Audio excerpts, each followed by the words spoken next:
Today we will cover the ProServ industry. That means companies in the professional services business. We will look at projects where we have work that are mainly focused on resources, tracking time, but there could also be other costs. There could be external subcontractors helping out with those projects. We'll be looking at how we can plan for the work being done as resource planning. We can also track and plan for specific work items. And of course, in the end, we will look at how we invoice for the time spent. So it will be a walkthrough from a setup of a project to planning the project, working on the project, and in the end, invoicing the project. We'll start out with creating a new project. We do that using our project guide. Here we have a number of templates set up, and each one of the templates includes information about the type of project.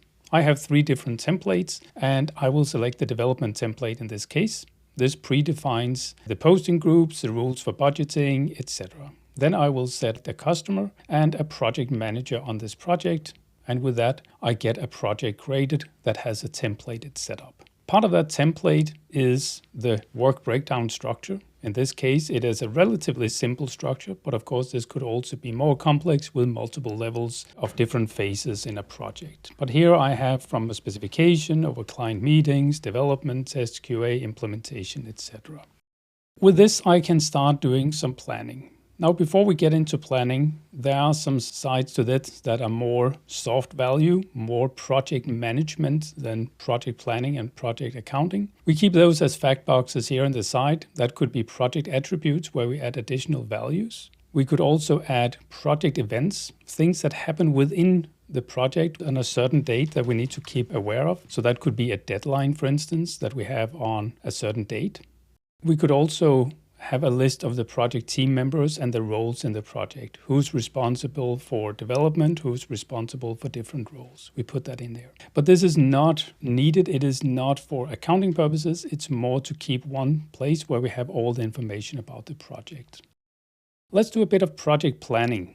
I will use a Gantt chart for this. And because I used a template, I get a default setup of the dependencies of the different project tasks. We can see here that we start with a specification. And when we've done the specification, we can go into client meeting. When the client has approved, we can go into development. We also here see the deadline that I put in. So we're keeping within that deadline for the client meeting. And of course, I can move things. If this is moved out later, then of course, everything else moves related and I can change things around. This is traditional Gantt charting. I can save this out as a PDF to share internally or with the client. And then later on, when we've added the budget, I can also use this as a dashboard because I will see the budget, the actual cost, the effort completed, and so on. So this becomes a great place to follow up on the progress of the project. Next step is to budget for this. Putting some actual numbers on it. That will be, of course, time in hours, but also monetary amounts. I can do budgeting in different ways. I can do it with import from Excel, but I could also create it directly using a budget matrix, and I'll show this. I will create a budget based on different groups of resources. So I'll select the resource group and a group of resources, in this case, consultants. And then I can put in the number of hours we expect to spend on this. Let's say 8 hours here and maybe 4 hours on the client meeting. For development, we don't need any consultants, but for testing QA, we need them for 20 hours, and for implementation, maybe 40 hours, and then for another meeting, 4 hours again. So this is how I would build up a budget. And so we get a budget for a total number of hours. And this is also converted into monetary amounts. Because I selected the group of consultants, we have a standard cost rate of a consultant, a blended rate, so to speak. And also, of course, a rate that we charge the customer.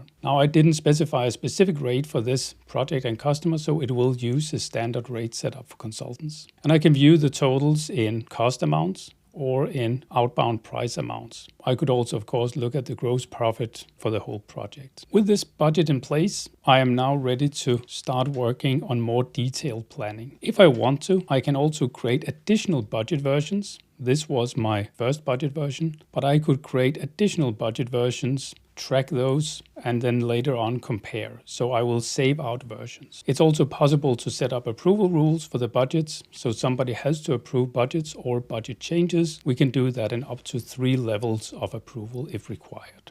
With a budget in place, I can start doing my more detailed planning. In this case, we will start with resource planning. For that, I will go to the resource board, which shows the different groups of people I have in my company. I have consultants, project managers, technicians, etc.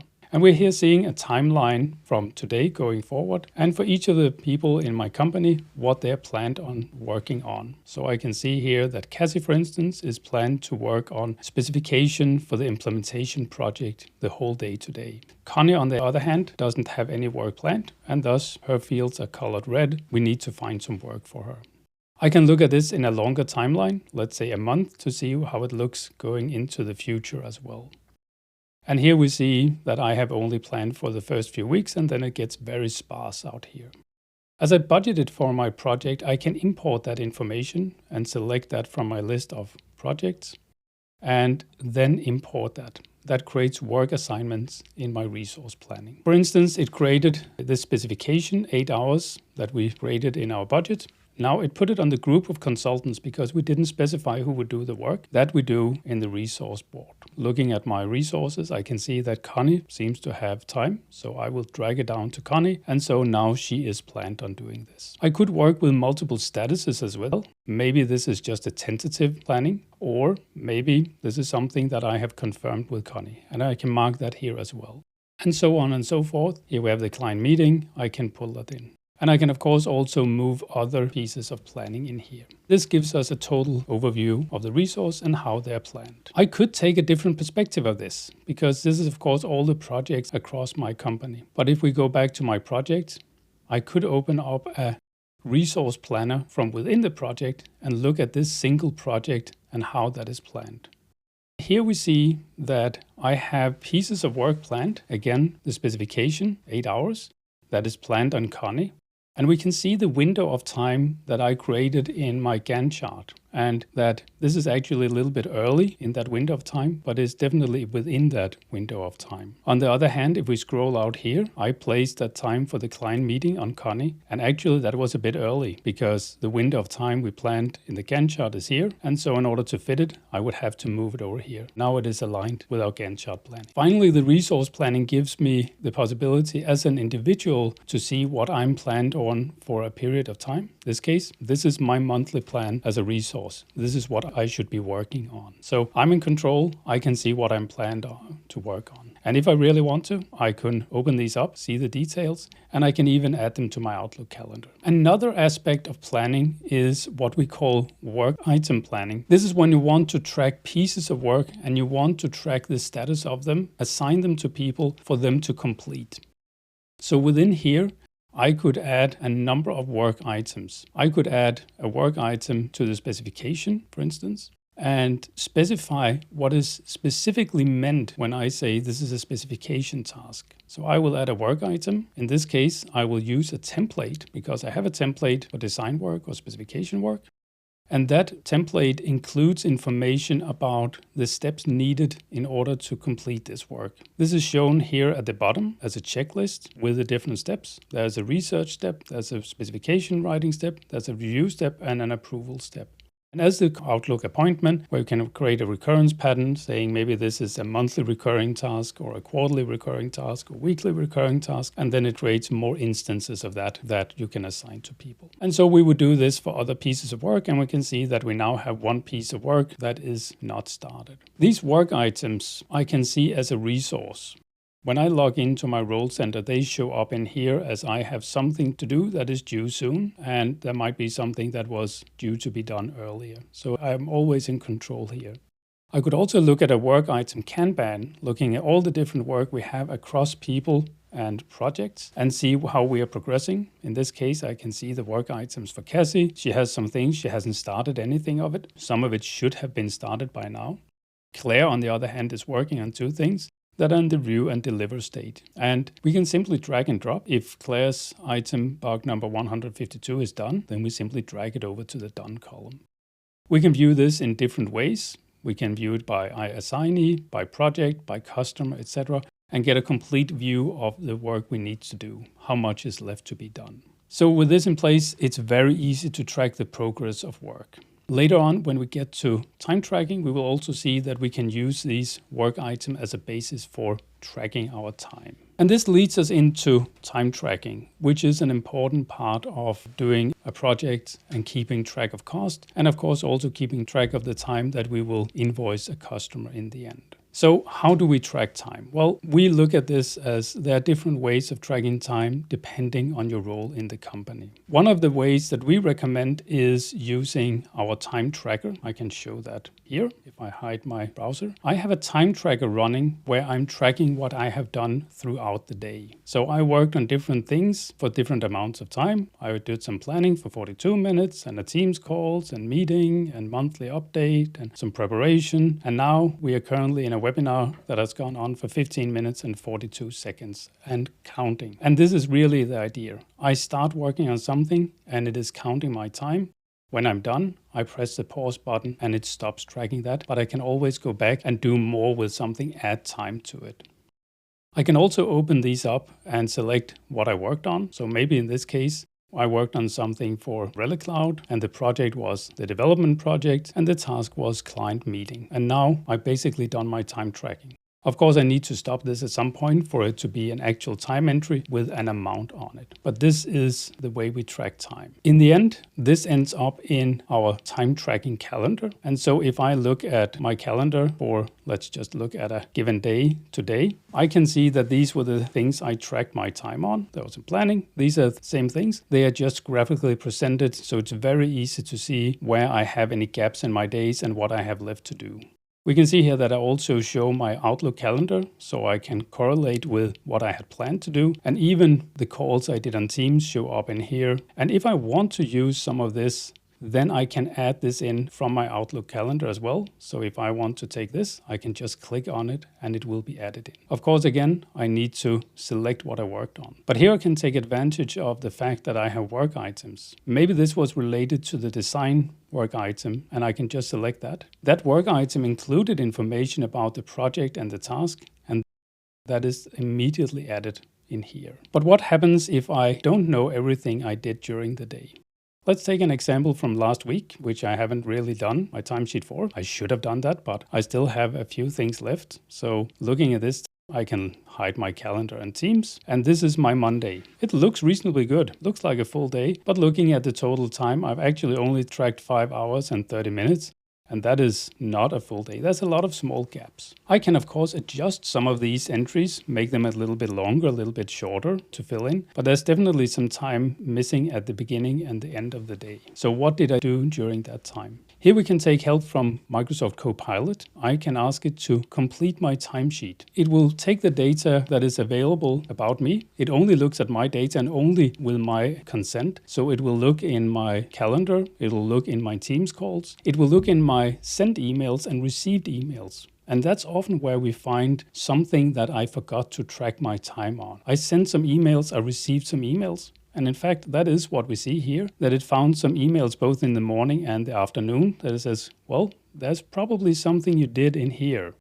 Down here, it says, well, there was a gap between 1353 and 400 not covered by an existing time entry. And several emails were sent and received, and they were about this topic, etc. So let me add that in. Is that the whole truth? Maybe, maybe not. But it's a starting point for something that I did. And now maybe I remember what it is. I can go in, I can look at this, and I can adjust and say, well, it was something completely different.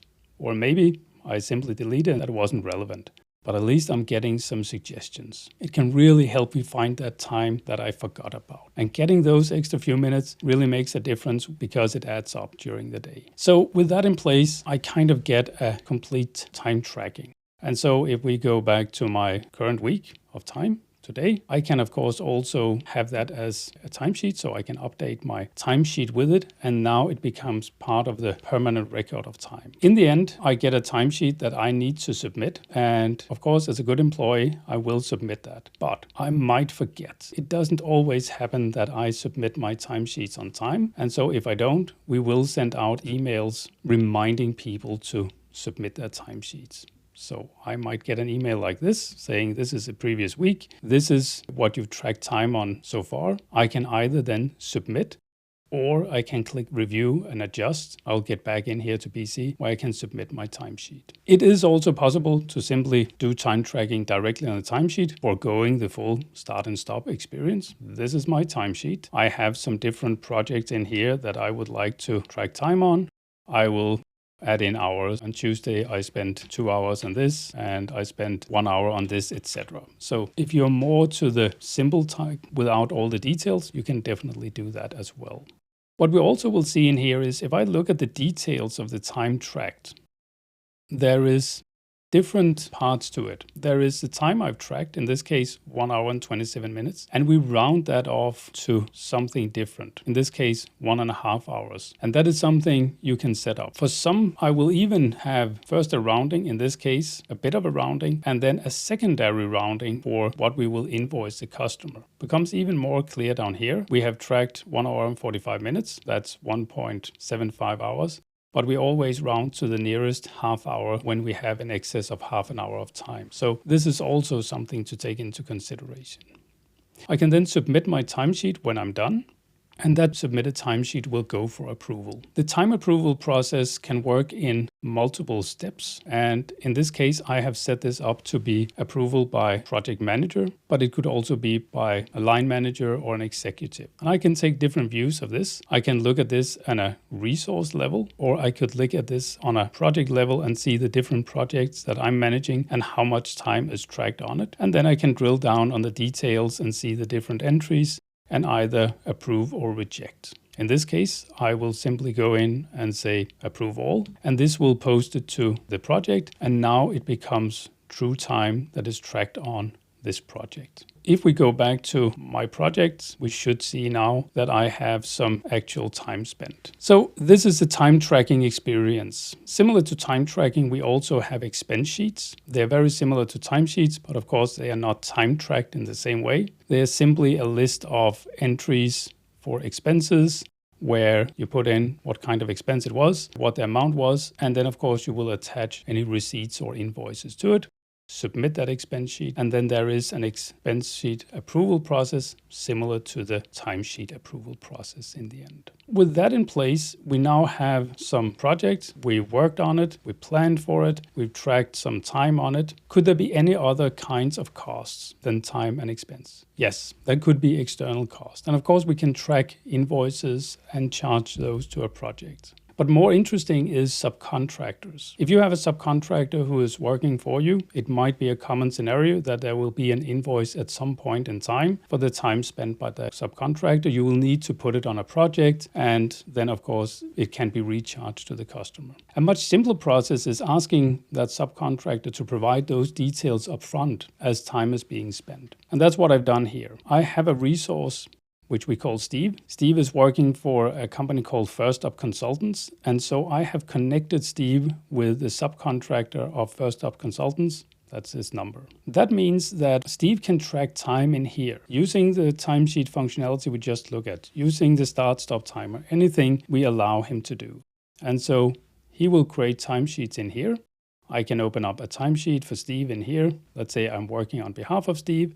And this is the time that he has tracked. It is on different projects and different tasks.